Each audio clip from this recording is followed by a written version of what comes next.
বাংলাদেশ সেই ভূখণ্ড যাকে জয় করা যায় না। গ্রাম বাংলার হাজার বছরের গৌরবের ইতিহাস। এখানে চেঙ্গিস খানের মতো শক্তিশালী রাজারাও আক্রমণ করতে সাহস পায়নি, ইত্যাদি নানান কথা বিভিন্ন সময় আমরা অনেকেই শুনেছি। আর নিজের বুকটা 2-3 ইঞ্চি ফুলিয়ে গর্ব অনুভব করেছি। যদিও বাস্তবতা এই অঞ্চলের মানুষের মানসিকতা এবং বর্তমান প্রেক্ষাপট অন্য কথা বলে। উন্নয়নের জোয়ারে ভাসতে থাকা আমাদের এই দেশ আসলে কতটা উন্নত হয়েছে, আমরা কতটা মাথা উঁচু করে দাঁড়াতে শিখেছি। যে জাতির রক্তে লোভ আর বিশ্বাসঘাতকতা মিশে আছে, তারা কি আদৌ শির দ্বারা সোজা করে দাঁড়াতে পারে? একবার কল্পনা করে দেখুন, ঢাকার আকাশ গভীর নিদ্রায় আচ্ছন্ন, সূর্য উঠতে এখনো অনেক দেরি, রাস্তাঘাট নিস্তব্ধ, যেন কোনো এক অজানা যুদ্ধবিমানের শব্দ শোনা যাবে বলে প্রস্তুতি নিচ্ছে ভীত সন্ত্রস্ত আলো ঝলমলে একটা শহর। কিন্তু না, আকাশে কোনো কিছুর আনাগোনাই নেই। নেই কোনো যুদ্ধবিমান, কোনো মিসাইল, এমনকি নেই কোনো প্রতিরোধ ব্যবস্থা। এবার একটুখানি চোখ বন্ধ করে কল্পনা করুন, এটা যুদ্ধের প্রস্তুতির শহর নয়, বরং যুদ্ধ এলে আত্মসমর্পণের জন্য তৈরি একটি ঘুমন্ত জাতির শহর। 2025 সাল, স্বাধীনতার 55 বছর পার করেছে বাংলাদেশ। অথচ এখনো এই দেশের মাটি থেকে আকাশের দিকে ছুটে যায়নি নিজস্ব কোনো ক্ষেপণাস্ত্র। দেশ এগিয়ে যাচ্ছে, উন্নয়নের জোয়ারে ভাসছে, এই স্লোগানের ধ্বনিতে চারপাশ মুখরিত। কিন্তু গন্তব্যটা কোথায় কেউ জানে না। এই অজানা গন্তব্য, বোবা গর্ব, এটাই আমাদের জাতিগত অলসতা আর স্থবিরতার প্রতীক হয়ে দাঁড়িয়েছে। ঢাকা, রাজশাহী, চট্টগ্রাম, খুলনা সহ দেশের স্বনামধন্য বিশ্ববিদ্যালয়গুলো আজও আলোকিত, কিন্তু কিসের আলোয়? ক্যাম্পাসে ছাত্রদের আনাগোনা আর ক্লাসে শিক্ষকের পাঠদান সবই চলছে নিয়মের বেড়াজালে, এবং সেই পাঠ পরিধি সীমাবদ্ধ।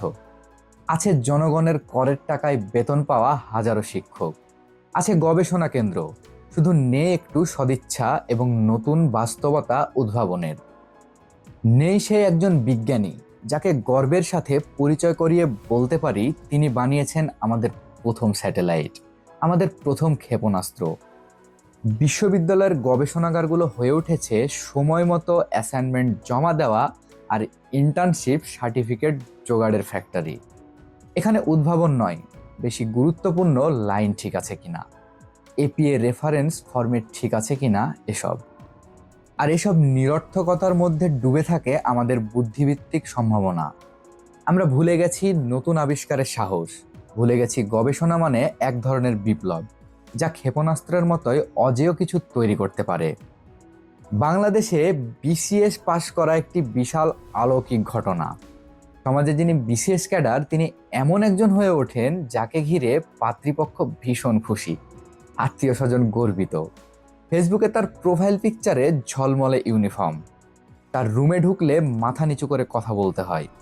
তিনি চাইলে বিদ্যুৎ সংযোগ দিতে পারেন, আবার চাইলে সেটা আটকে দিতে পারেন। তার সিদ্ধান্ত মানে নীতি, তার ইচ্ছে মানে আইন। কিন্তু এদের কেউ একজন যদি জন্মাতো ইরানে, উত্তর কোরিয়ায় বা তুরস্কে, তাহলে তার পেছনে থাকতো ল্যাব, থাকতো গবেষণা বাজেট, আর সামনে থাকতো মহাকাশ। এই বিসিএসদের কেউ হয়তো ডিজাইন করতো গাইডেড হাইপারসনিক মিসাইল, কেউ হয়তো কৃত্রিম বুদ্ধিমত্তায় চালিত প্রতিরক্ষা সিস্টেম। কারণ তাদের সেই মেধা আছে, সেই ক্যালকুলেশন করার দক্ষতা আছে, সে চাপ নেওয়ার অভ্যাস আছে। কিন্তু আমরা তাদের দাঁড় করিয়েছি তপ্ত দুপুরে কোনো এক পরীক্ষা কেন্দ্রের গেটে, দালানের অথবা কোনো দরজার সামনে হিজরতের আবেদনের সই করার লাইনে। আমরা মেধার অপচয় করেছি, আমরা মেধার অপচয় করেছি একটা নিরাপদ জীবনের বিনিময়ে। এমনকি তাদের ভাবনারও সুযোগ দেয়নি, তারা যেন ভেবে না ফেলে দেশটা বদলানো দরকার। তাই আমরা আগে থেকেই তাদের ব্যস্ত রাখি নতুন পোস্টিং, নতুন চেয়ার, নতুন বেতনি স্কেল, এসব দিয়ে। আমরা তাদের ঠেলে দেই রুটিন ফাইলের নিচে 8টা 5টার অফিস, গৃহঋণ আর প্রমোশন স্লিপের গোলক ধাঁধায়।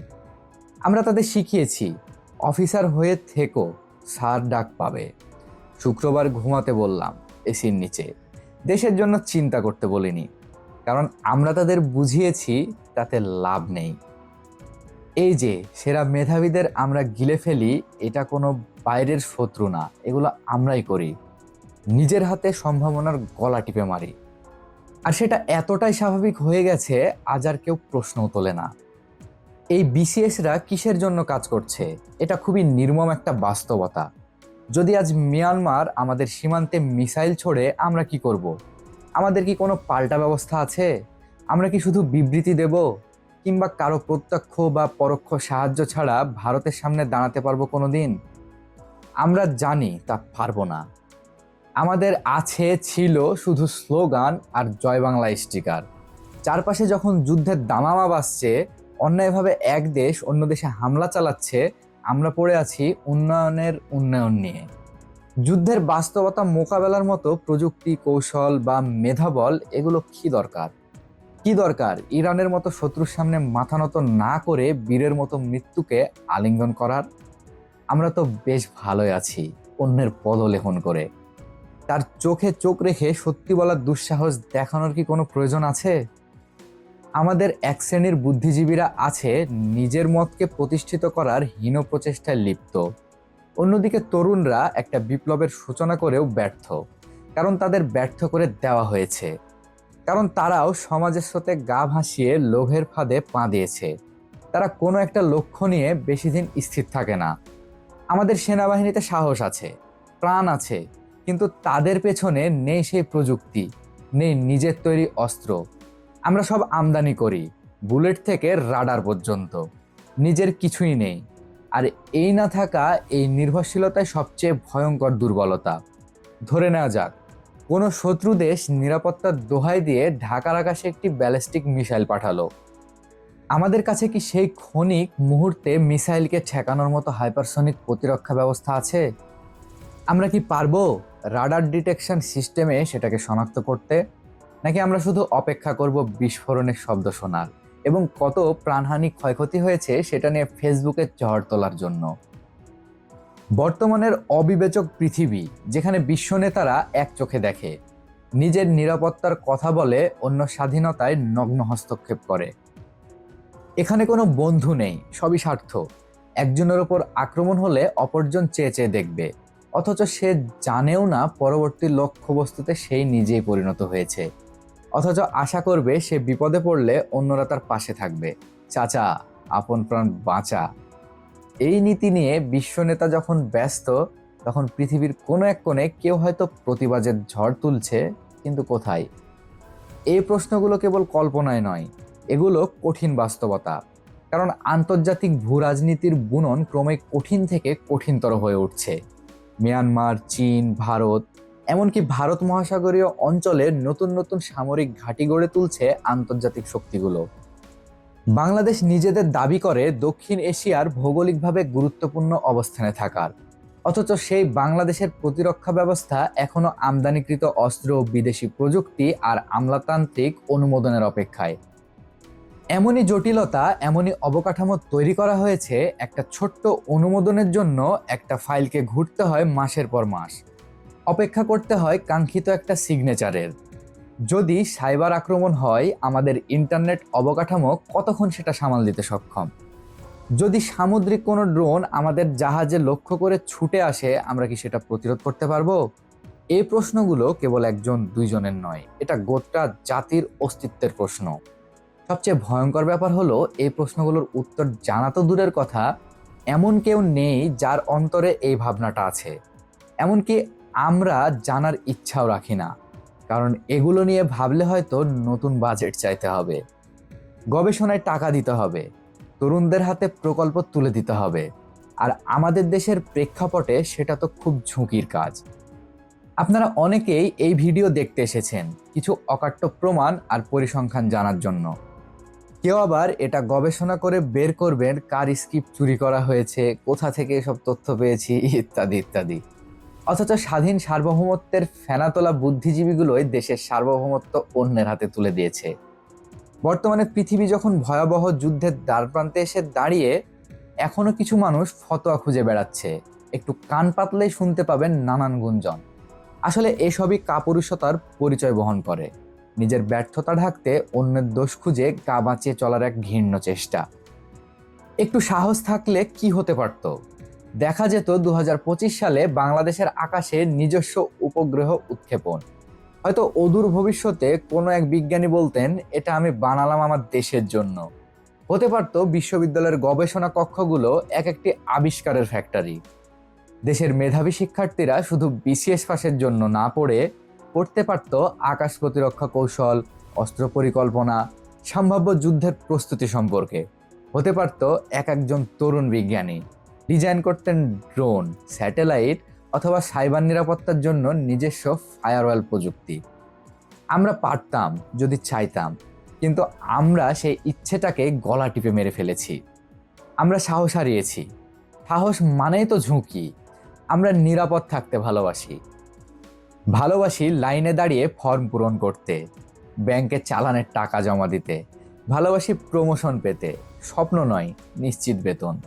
অথচ আমাদের বর্তমানের নিশ্চিত জীবন ভবিষ্যৎ প্রজন্মের জন্য অন্ধকারের সূচনা করে যাচ্ছে।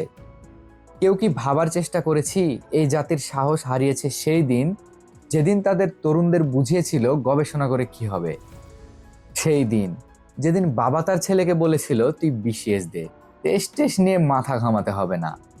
আর এই সাহস হারানোই সবচেয়ে বড় পরাজয়। একটা জাতি দাঁড়িয়ে আছে এক লম্বা লাইনে, হাতে আছে প্রমোশন ফর্ম, চোখে ক্লান্তি, নেই কোনো স্বপ্ন। কেউ বলছে আর 2 বছর পর সিনিয়র অফিসার হব, কেউ বলছে পোস্টিং ভালো জায়গায় হোক, কিন্তু কেউ বলছে না আমি ক্ষেপণাস্ত্র বানাবো, আমি দেশের জন্য কিছু উদ্ভাবন করব, আমি যুদ্ধ আসলে দেশের জন্য লড়ব। এই নিরুৎসাহিত ভিড়ের মধ্যে হারিয়ে গেছে সেই একমাত্র মানুষ যিনি সাহসী ছিলেন। হয়তো কোথাও বসে তিনি এখনো স্বপ্ন বুনছেন, আঁকছেন কোনো স্কেচ, বাংলাদেশি রকেটের সম্ভাব্য নকশা। কিন্তু তার আশেপাশে কেউ নেই।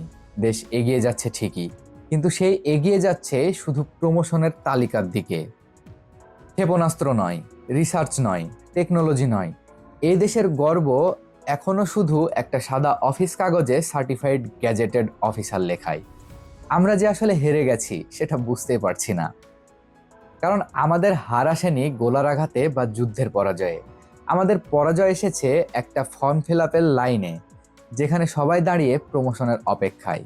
এই অপেক্ষা, এই নিশ্চুপ পরাজয়, এই তো আমাদের 2025। এবং এখানে থ্রিলারের সবচেয়ে করুণ মোচড়, যেখানে বেঁচে থাকা মানে আর কোনো আদর্শ নয়, শুধুই বেঁচে থাকা। সেই জীবনের নাম জীবনভর একটা ডাক শুনতে চাওয়া যুদ্ধ। স্যার, অনেক বড় বড় কথা বলে ফেললাম। ভুল ত্রুটি হলে ক্ষমার চোখে দেখবেন। পরবর্তী ভিডিও পাওয়ার জন্য আগামী দশকের সাথেই থাকুন। ভালো থাকবেন সবাই, ধন্যবাদ।